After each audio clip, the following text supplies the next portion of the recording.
अस्सलाम वालेकुम दोस्तों, ड्रामा से दो किनारे एक ऐसा ड्रामा है जिसने बहुत कम वक्त में बहुत ज़्यादा मकबूलियत हासिल कर ली है। दुर्रे शहवार जब शहीर को अपनी पहली वाइफ के साथ देखती है तो बड़ा परेशान हो जाती है, गुस्से में घर आकर उसे कॉल्स करती है, लेकिन शहीर कॉल नहीं उठाता। अगले दिन शहीर से वो बहुत झगड़ा करती है और कहती है कि तुम रात किसके साथ थे, तुमने मेरी कॉल पिक क्यों नहीं की। वो आगे से कहता है कि मैं तुम्हारा पाबंद नहीं हूँ, मैं जिस वक्त चाहूँगा कॉल रिसीव करूँगा और जब चाहूँगा नहीं करूँगा। फिर दुर्रे शहवार कहती तुमने तो कहा था कि तुम मुझे अपनी फैमिली से मिलवाओगे, अपने घर लेके जाओगे, लेकिन वो आगे से कहता है कि मेरी फैमिली तुम्हें उस वक्त भी कबूल करने के लिए तैयार नहीं थी जब तुम कंवारी थी, और अब वो तुम्हें कैसे कबूल कर लेगी। फिलहाल तुम्हें इसी तरह जिंदगी गुजारनी होगी छुपके। वलीद जो दुर्रे शहवार के धोखा देने के बाद अब बुझा बुझा सा रहता है, वो हर किसी से नाराज रहता है क्योंकि दुर्रे शहवार ने उसका बड़ी बेदर्दी से दिल तोड़ा होता है। उसके बहन भाई ये बात नोटिस करते हैं। मावरा आगे से इतनी अच्छी है लेकिन फिर भी आप उसे अच्छा रिस्पॉन्स नहीं देते हैं। आगे से वो कहता है कि आप लोगों के कहने पर और दुआ की खातिर मैंने मावरा से शादी कर तो ली है, लेकिन अब तुम लोग मुझे बयान देना बंद कर दो और मेरी जिंदगी पे गौर करना बंद कर दो।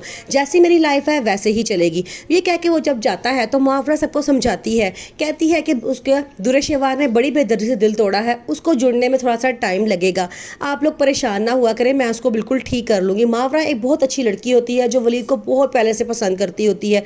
वो वलीद से शादी करना चाहती है, लेकिन वलीद दुर्रे शहवार से पसंद की शादी कर लेता है तो पीछे हट जाती है।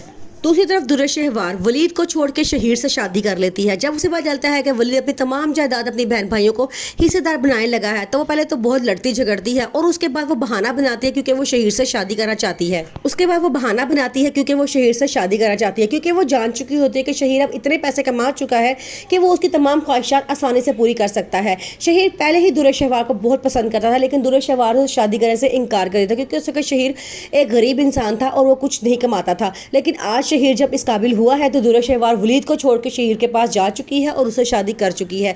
अपनी बीमार बेटी का भी उसने कोई ख्याल नहीं किया कि मेरी बेटी बीमार है, लेकिन वो उसको भी छोड़ के जा चुकी है। दुर्रे शहवार सारी रात शहीर को फ़ोन करती रहती है लेकिन वो फ़ोन पिक नहीं करता। अगली सुबह जब वो आता है तो वो उससे बहुत लड़ती है और कहती है कि तुम कहाँ थे, सारी रात मैं तुम्हें कॉल्स करती रही हूँ लेकिन तुम आए ही नहीं। आगे से वो कहता है कि मेरे पास फ़ोन नहीं था।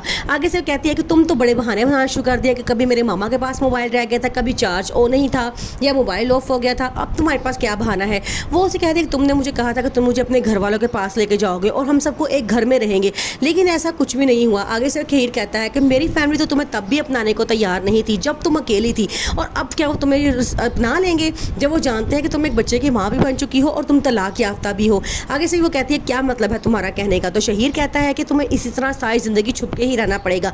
अगर तुम्हें मंजूर है तो कोई मसला नहीं है, तुम यहाँ रह सकती हो, अगर तुम्हें मंजूर नहीं है तो तुम जा सकती हो। ये कह के वो गुस्से में वहाँ से आता है। अब दुर्रे शहवार अपना सा मुँह लेके रह जाती है।